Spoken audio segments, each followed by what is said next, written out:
When I feel ugly, parang binubuhat niya ako sa tao. Ayun, that's why I feel better about myself dahil din sa kanya.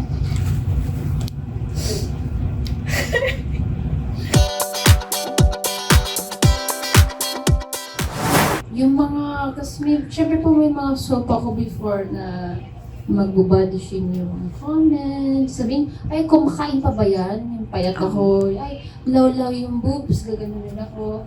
Tapos sabi, OA umarte, yung mga ganon. Eh, yun po yung hiningi ng director. So, I'm not sure kung saan ako lulugar that time.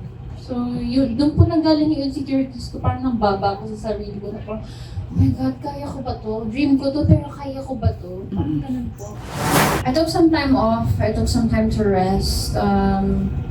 And siguro I surrounded myself with good friends, good people, na regardless of what people are saying, they lift me up. Lalo na yung best friend. Naiyak ako.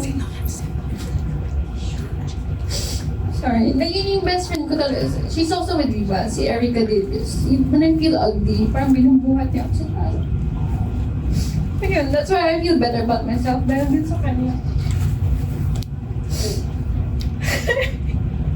Nakita ko na iyak. Yeah, okay. Oh my God. Okay na po, tapos na. Kasi sabi mo kasi kanina, marami ka ng this time you're ready. My friend said, ano ka ba? Ang galing mo umarte. Ba't na-down ka sa sarili mo? Sobrang ganda mo, babe. Ginaganon ako ng best friend ko talaga. Kahit, kasi minsan iiyak ako sa kanya. Like, I'm gonna be like, oh, parang I feel so bad. Like, I feel so ugly. And pag mag-video call, everyday ko siya kausap sa phone eh.